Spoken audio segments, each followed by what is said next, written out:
Hello लोगोफोर नोंथांमोनखौ गिबियावनो गासैखौबो चेनेलाव बरायना लाग्रोनाय जाबाय। लोगोफोर आं नोंथांमोननि थाखाय जेल नलेजनि माखासे गोनांथार MCQनि भिडिअ लाबोलायबाय। नोंथांमोना बे भिडिअखौ गासिबो जोबजासिम नायलांबानो जाबाय।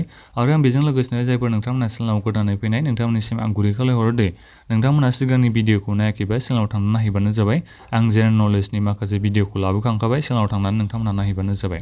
आरो गुरै खावलायहरो नोंथांमोना सोरबाफोर चेनेलाव गोदानै फैदोंबा चेनेलखौ साबस्क्राइब खालामना लाबानो जाबाय, जाहाथे नोंथांमोना बेबादिनो जिकेनि भिडिअ मोनबाय थानो हायो। अस्ट्रेलियानि राजथावनिया मा होननानै बे जोंहा गिबि सोंथियाव सोंदों दे व्हाट इज द केपिटेल अफ अस्ट्रेलिया। दा बिनि कारेक्ट एन्सारखौ नोंथांमोना मोनब्रै अपसननि गेजेराव होनांगोन। दा बेहाय दङ अपसनाव मेलबार्न दङ, केनबेरा दङ, सिडनी दङ, पार्थ दङ। दा बिनि कारेक्ट एन्सारा जाहैबाय जोंहा अस्ट्रेलियानि केपिटेला जोंहा मा केनबेरा दे, अपसन बि आ कारेक्ट एन्सार। दानिया फैदो जोंहा गुबुन मोनसे सोंथियाव मा सोंलायदों नै गुबैयै जोंनि संबिजिराव बेसेबां गुदि मोनथायफोर दंमोन बेखौ बे सोंदों।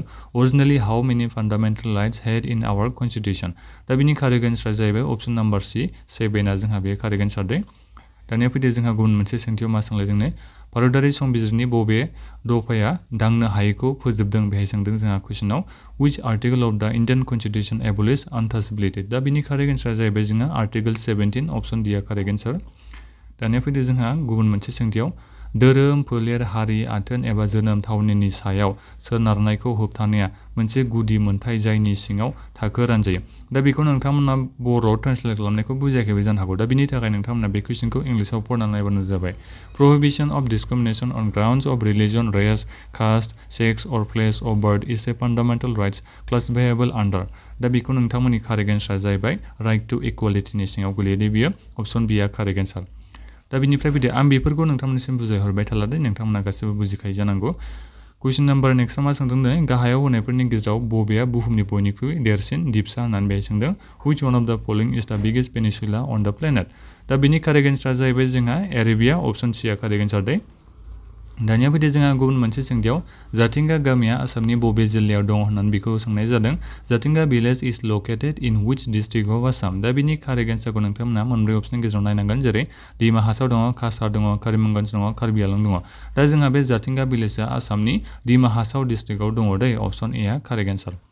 दानिया फैदो जोंहा गुबुन मोनसे सोंथियाव काजिरङा हायुङारि पार्कनि साहा बाहागोनि गेजेरजों बबे दैमाया बोहैयो बेखौ बेहाय सोंदों which river flows through the northern part of Kaziranga national park. दा बेहाय नोंथांमोना नायनांसिगोन माबे दैमाया बोहैयो।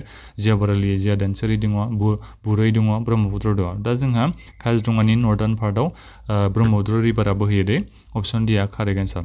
बेयो जोंहा एग्जामावबो फैखांबाय सिगांनि एग्जामाव। आसामनि बयनिख्रुइबो देरसिन सिदोब हा सनबिलआ बबे जिल्लायाव दं होननानै बेहाय जोंहा सोंथियाव सोंदों Assam's largest wetland Sonbeel is located in which district। दा बेहाय नोंथांमोना मोनब्रै अपसन मोननो हागोन। दा बेनि कारेक्ट एन्सारा जाहैबाय जोंहा सनबिलआ जोंहा बबेयाव दङ, करिमगन्ज डिस्ट्रिक्टआव दङ दे, अपसन बि आ कारेक्ट एन्सार। दानिया फैदो जोंहा गुबुन मोनसे सोंथियाव गाहायाव होनाय जिल्लाफोरनि गेजेराव बबे जिल्लाया भुटानजों सिमा रानलायाखै होननानै बे सोंथियाव सोंदों, माने बबे आसामनि बबे डिस्ट्रिक्टआ माने माबाजों भुटानजों बर्डार शेयार खालामा बेखौ बेहाय सोंदों आरो which of the following district do not share border with Bhutan होनना बेहाय बुंदों। दा बेहाय नोंथांमोना डिस्ट्रिक्टफोर नुनो हागोन, जेरै उदालगुरि दङ, बङाइगाव दङ, बाक्सा, चिरां। दा बेहाय नोंथांमोनाथ' मिन्थिखागौ उदालगुरियाथ' जोंहा भुटानजों बर्डार शेयार खालामो, बाक्सायाबो चिराङाबो क'क्राझाराबो। दा जोंहा बङाइगावआ बियो बर्डार शेयार खालामादै भुटानजों, बेखौ गोसोआव लाबानो जाबाय। दानिया फैदो जोंहा फानि दिहिं दाउफोरनि सेंचुरिया बबे जिल्लायाव दं होननानै बे जोंहा सोंथियाव सोंदों Pani Dihing bird sanctuary is located in which district। दा बेहाय नोंथांमोना मोनब्रै अपसन मोननो हागोन। दा जोंहा फानि दिहिं बार्ड सेंचुरिया आसामनि बबे डिस्ट्रिक्टआव दङ, शिबसागराव दे, अपसन ए आ जोंहा बेहाय कारेक्ट एन्सार। बबे बेरेल हाजोमा सारिनि गोजौसिन हाजो थिखिनि बेहाय जोंहा सोंथियाव सोंदों। दा बेखौ नोंथांमोना इंलिसाव नायनो हागोन which is the highest peak of the Barail range. दा बेनि कारेक्ट एन्सारा जाहैबाय जोंहा थेफाइबुं दे, नोंथांमोना बेखौ नायनो हागोन। अपसन बि आ जोंहा बेहाय कारेक्ट एन्सार। दा लोगोफोर आं दिनैनि थाखाय बेखिनि MCQखौनो लानानै फैलायबाय। नोंथांमोननि थाखाय आङो MCQखौ बारायलांबाय थागोन दे, दा एसे खम जागासिनो दङ MCQ लाबोनाय आङो। नोंथांमोना सिन्था खालामनाङा, साननैसोनि उनाव नोंथांमोना एसे बुरजानिफ्राय बुरजा MCQ मोनबाय थानो हागोन दे। दा बेखिनियानोमोन। माबाफोर सोंनांगौ दङबा नोंथांमोना भिडिअखौ बक्सआव कमेन्ट खालामनो हागोन। बे PDF फाइलखौ नोंथांमोना नांगौबा भिडिअनि डिसक्रिपसनाव लिंक मोननो हागोन, बेहाय थांनानै नोंथांमोना बे PDF फाइलखौ डाउनलड खालामनो हागोन दे। दा बेखिनियानोमोन। चेनेलखौ नोंथांमोना साबस्क्राइब खालामना लाबानो जाबाय, बेबायदि नोंथांमोना आपडेटखौ मोनबाय थानो हागोन। गोजोन्थों।